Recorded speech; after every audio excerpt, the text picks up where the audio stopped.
Business Unity South Africa is urging government to take steps towards stabilising the energy sector. It wants the gazetting of the Integrated Resource Plan accelerated. The plan estimates the country's future power needs and what's needed to meet those needs. Cass Kuvadia, Busa acting CEO, joins me now in studio. Very good morning, Cass. Now, the Integrated Resource Plan was tabled yesterday to Cabinet. We don't yet know whether it's been passed through Cabinet as of yet. Now, the plan is meant to map out the future of power generation in South Africa, leaning a bit towards alternative energy. That's correct? Yeah, the plan is supposed to be our energy strategy, if you like, going forward, which must have a mix of energy use. We all appreciate that the sort of dependence we have on coal is not sustainable over the long term. And so we need a managed and just transition away from coal toward other forms of energy, within the context of the reality that coal mining is a critical employment creator. We have employment issues in our country, but our country's economy is globally connected. Our businesses are globally connected, and globally the drive is towards renewable types of energy. And the integrated resource plan needs to actually map that out for us. Yes, it's mapped that out for us, and you're also saying this needs to be done as speedily as possible. Now, the question has to be how quickly can some of those solutions that you speak of come online to actually assist Eskom? Well, we all accept that it's not that fast and it's not that easy to put the solution into place. It's not going to happen tomorrow. But I think what we need in our country are decisions that actually say this is what we're doing, these are the time frames. We need to actually raise confidence in the country. So if we have the IRP gazetted as quickly as possible, if the government actually says this is now our implementation plan and we will be held accountable to this plan publicly, yes.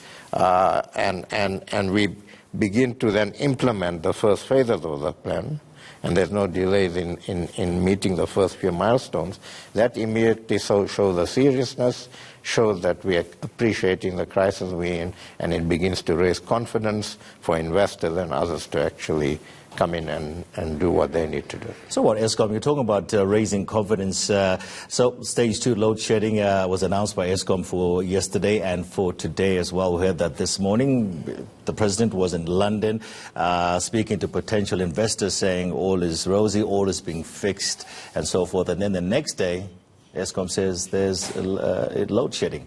What does that say to you? Yeah, look, it's worrying because what it says is that the different legs of government don't seem to be speaking to each other. I think there should have been an appreciation on the part of those who manage these things at Eskom, that the president is in London for a major conference and he'll be speaking to potential investors. And if they saw this coming, they should have briefed him. So for the president to actually say, Eskom has promised that there won't be any load shedding, and the next day there's load shedding, it doesn't send out a good message. Do you think it's deliberate?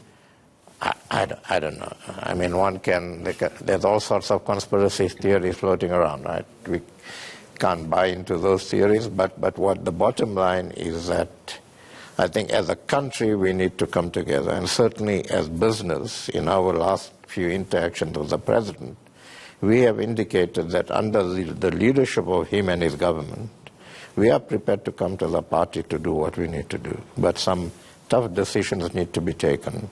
Those decisions need to be implemented. And we need to show local and international investors, rating agencies and others that we are serious about putting our country onto a different growth path. Okay, now as Business Unity South Africa, you have to look at the fact that the unions will say, no, Eskom must not be unbundled. We want things to stay the way they are. Our members will lose jobs. Is there a chance that there can be, some of those members will be upskilled or reskilled? I think those are all things we need to look at. I think that we need to limit job losses as much as possible. I think this is now the time for government, business and labor to sit down.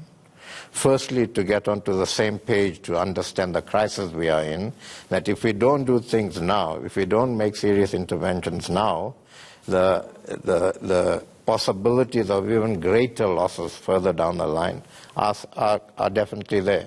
And so I think we need to sit down. We need to have those hard discussions. We need to see how we limit the negative impacts of some of the decisions, but those decisions need to be taken. Yep, it's about making all the tough decisions. Cas Kuvadia, thank you so much, Acting CEO of Business Unity South Africa, talking to us about the integrated resource plan, which they think should be implemented ASAP.